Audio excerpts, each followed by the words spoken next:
13ویں سے 16ویں صدی کے درمیان عثمانی ریاست کے ایک چھوٹے ترکی کے حکمرانی سے بڑھ کر ایک وسیع سلطنت میں تبدیل ہو گئی، جو مغربی یورپ، مغربی ایشیا اور شمالی افریقہ کے علاقوں پر کنٹرول رکھتی تھی۔ اس تبدیلی کے ساتھ ایک خاص عثمانی طرز کی تعمیرات کی ترقی بھی ہوئی۔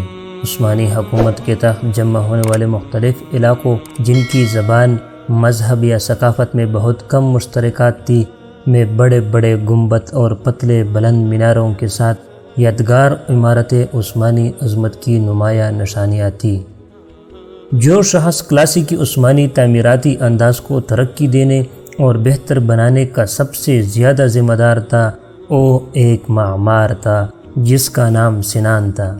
سنان کی تاریخ پیدائش تقریباً 1490 عیسوی میں اغرناس ترکی میں ہوئی، جبکہ 17 جولائی 1588 عیسوی کو فوت ہوئے۔ 1539 سے لے کر اپنی موت 1588 تک سلطنت کا چیف آرکیٹیکٹ رہا۔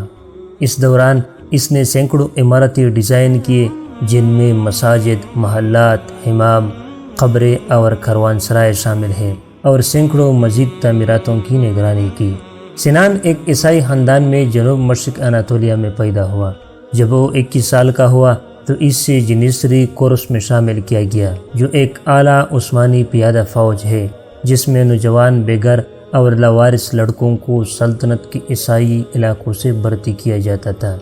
اس نے سلطان سلیمان کی عالیشان فوجی مہمات میں حصہ لیا، نہ صرف ایک سپاہی کے طور پر بلکہ ایک انجینئر کے طور پر بھی اس نے اس میں حصہ لیا، جو اس کو بعد کی زندگی میں عمارت سازی کی مہارت حاصل کرنے کا موقع فراہم کرتا تھا۔ سنان نے ایک تسلسل کے ساتھ زبردست عمارتوں کا آغاز کیا۔ ان کی بڑی مسجد استنبول میں شہزادہ مسجد تھی، جو سلیمان کے 22 سال کی عمر میں مرنے والے بیٹے اور وارث کی یاد میں وقف کی گئی۔ سنان کے سب سے اہم کاموں میں ایک سلیمانیہ مسجد کا کمپلیکس ہے، جو استنبول کے افق کا ایک لازمی جزو ہے۔ یہ تقریباً آیا صوفیہ کے برابر ہے، جو ایک بازنطینی چرچ ہے جس سے عثمانی دور میں مسجد میں تبدیل کیا گیا۔ عمارت کا مرکزی حصہ ایک وسیع گنبد ہے، جس کے دونوں طرف دونیم گنبد ہے، جو ایک متاثر کن داخلی جگہ بنانے کے لیے مل کر کام کرتے ہیں۔ سلیمانیہ کمپلیکس جس زمین پر بنایا گیا ہے، وہ باسفورس کے تنگ راستے جو بحیرہ سیاہ اور سمندر مرمرہ کو ملاتا ہے اور ایشیائی ترکی اناضول کے حصوں کو یورپی ترکی سے الگ کرتا ہے کی طرف جھکاؤ رکھتی ہے۔ سنان کی ایک تعمیراتی مہارت یہ تھی کہ وہ چیلنجنگ زمین پر تعمیر کر سکتے تھے۔ سلطنت عثمانیہ کے مشہور معمار سنان کی بنائی ہوئی سلیمیہ مسجد، جو 1569 سے 1575 کے درمیان ادرنہ میں تعمیر ہوئی، کو سنان کا شاہکار سمجھا جاتا ہے۔ اس عمارت میں سنان نے ایک ایسا گنبد بنایا جو آیا صوفیہ کے گنبد کے قریب ہے۔ دونوں کا قطر تقریباً 31 میٹر ہے۔